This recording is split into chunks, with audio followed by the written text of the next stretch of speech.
Muy buenos días o tardes. Estamos en el repaso de estrategias para maestros de escuela sabática y en esta semana estamos analizando la lección número 6 que lleva por título Lo que consigues no es lo que ves. Es un título un poco, pues, paradójico, pero muy cierto. Eh, Todos sabemos que las cosas no son exactamente, dice el refrán, como las pintan.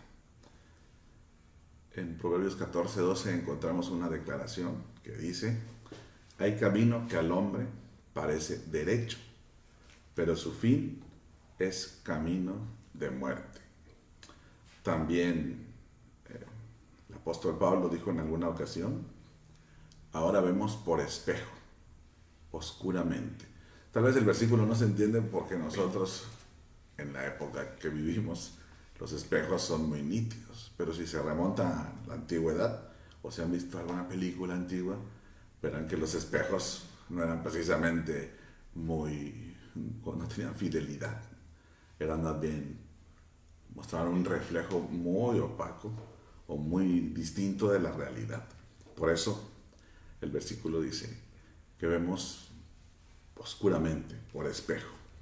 Y lo que podemos decir es que cada que nosotros observamos un hecho, pues en las relaciones interpersonales o en las cosas que ocurren, las interpretamos a nuestra manera. Es decir, como que hubiera un filtro que hace que no veamos la realidad, sino veamos nuestra propia realidad. Y resulta que entonces me acompaña Prisi y también Miriam. Resulta, Prisi, que yo tengo mi percepción, mi realidad, y seguramente tú tienes la tuya, ¿verdad?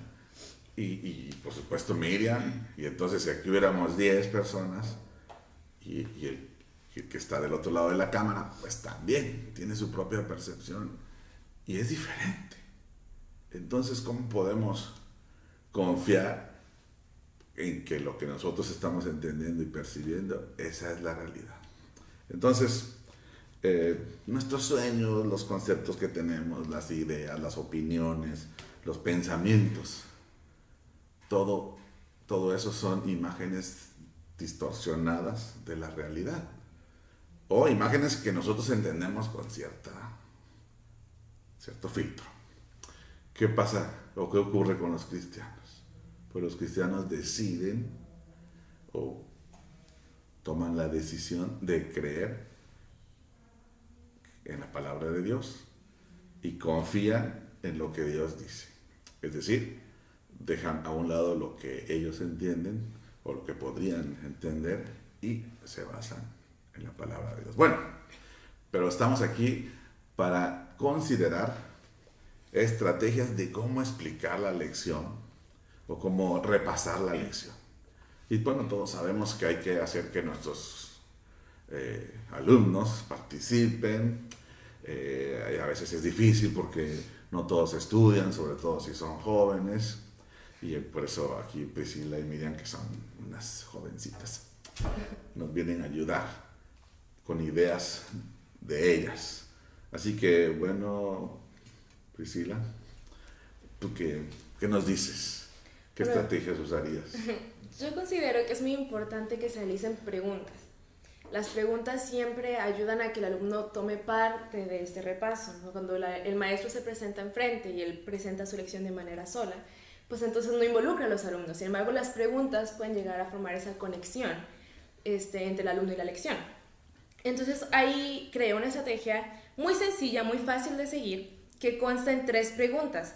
Estas 3 preguntas se generan en orden porque así nos van entrelazando de manera más cercana con lo que es el alumno. Por ejemplo, primero, cuando nos presentamos una lección, lo que buscamos es que el alumno se sienta identificado con la misma. ¿Por qué? Porque si yo estoy presentando un tema que no lo siento que es para mí, pues simplemente no le prestamos suficiente atención, ¿no es así? Entonces, cuando nosotros hacemos que el alumno se sienta identificado con esta lección, hacemos que él mismo se involucre con ella. Por eso uno puede comenzar de manera muy muy buena, por ejemplo, hacer una pregunta, ok, hemos hablado de la confianza que ponemos en Dios o que ponemos en los hombres. Entonces podemos llegar a preguntar, ¿cuántas veces has confiado en los medios, has confiado en tus propios sentidos, que hemos visto que te pueden engañar incluso en ti mismo, antes que en Dios? En los amigos. En los amigos, en lo que vemos en el internet, ¿no? ¿Cuántas veces hemos confiado más en eso que en la sabiduría de Dios? O viceversa, ¿cuántas veces, porque claro que pasa, hemos confiado más en Dios que en los hombres, ¿no? Entonces podemos empezar a hacer estas preguntas que involucran a nuestros alumnos a pensar en su vida, en lo que realmente ellos han hecho, que empiezan a reflexionar cómo esta lección sí es para ellos y es para cada uno de nosotros, ¿no? Posteriormente, podemos hacer que nuestra lección deje de ser tan teórica. Muchas veces nos presentamos en el hecho de que hablamos con nuestros alumnos por muchos minutos y se queda solo en ideas, ¿no? En teorías, en lo que la lección dijo, pero nunca lo llegamos a aplicar a nuestra vida. Así que una muy buena estrategia es poner a los alumnos a pensar en de qué manera ellos pueden aplicar la lección de forma práctica en sus vidas. Por ejemplo, ok, Miriam, ¿cómo tú podrías aplicar esa lección de confianza en Dios o en los hombres de manera práctica? Entonces que el alumno piense, bueno, yo podría quizás antes de hablar o antes de tomar una decisión pensar 5 segundos antes, ¿no? Ok, ¿en qué estoy basándome? ¿En quién estoy confiando, no? O que el alumno haga una lista, ¿no? De cuántas veces me basé en estas personas y cuántas veces me basé en Dios y los resultados, ¿no? Que el alumno pueda llevar un registro práctico de esta lección, que pueda ver que realmente es aplicada a su vida.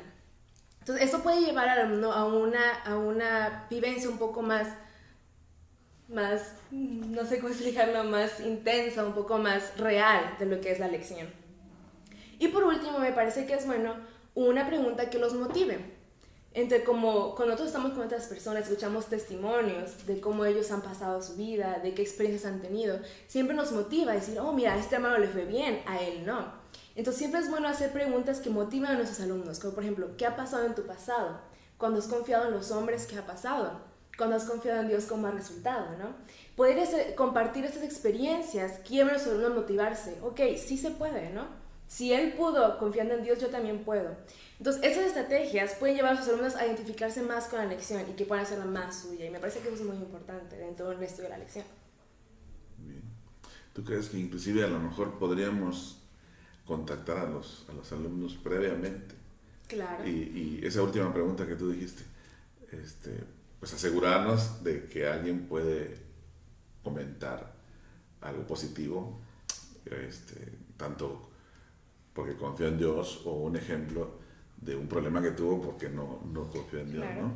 Porque a veces es difícil empezar a hablar de cosas de ese tipo, ¿no? Pero si tú ya lo has previamente pactado, ¿no? puede ser útil. Miriam, hola. Miriam, ¿qué estrategia sugieres tú? Otra manera de complementar con la información que nos decía Priscila es hacer que el alumno participe o que los miembros de la clase participen de la siguiente manera, y esto es haciendo una tabla comparativa. Se pueden hacer 2 equipos para que unos escojan un tema y otros otro tema. Los elementos van a ser los siguientes. Un equipo va a elegir el tema de los necios y otro sobre los sabios. En Proverbios 15 principalmente se describen las características principales de cada uno de ellos. Se les pueden entregar papelitos para que cada equipo lo haga de manera escrita y así tenerlos plasmados y poderlos después compartir con el resto de la clase. En el capítulo 15 de Proverbios encontramos las características. Por ejemplo, el necio es una persona que habla sin pensar o que cree que la sabiduría se encuentra en él y depende solo de él. También es una persona impulsiva que realiza las cosas simplemente porque quiso hacerlo de esa manera, sin pensar en las consecuencias que pueden tener sus actos. En cambio, vemos el gran contraste de la persona sabia. El sabio es una persona humilde, es una persona que mide sus palabras y que prefiere permanecer callado si lo que va a decir no es correcto, o es cuidadoso con todas las cosas que hace y dice. Por eso me gustaría que se hiciera ese contraste, que después se revise y se vea qué es lo que están realmente haciendo el necio y el sabio. Si nos damos cuenta, el necio todos sus planes son terrenales, son a corto plazo y está pensando en qué es lo que va a hacer el día de la mañana o qué va a hacer en unas cuantas semanas. pero en realidad no está pensando en qué va a ser de su vida futura, no está pensando en cómo va a llegar al cielo o qué va a pasar después. El sabio es una persona que tal vez no le va bien temporalmente, no tiene todo lo que él le gustaría tener o lo que a las personas del mundo pudieran desear. Sin embargo, el sabio sabe que tiene algo mejor, sabe que está ganándose la vida eterna y que sus planes son a largo plazo, son futuros. Entonces, eso me gustaría que se enfatizara y se dejara de una manera clara. Muy bien. Tal vez podríamos preparar como un formato para esto y lo vamos a colocar ahí en la página. Si alguien lo quiere utilizar, tal vez podemos colocar los versículos claves de las características que Miriam ha sugerido. Y bien, pues estas son algunas ideas sencillas, pero creo que son muy útiles, que podemos emplear, así como otras que yo les invito a que respondan aquí dentro del chat donde está colocada este video, y también pongan sus sugerencias y nos compartan sus propias estrategias. Muchas gracias.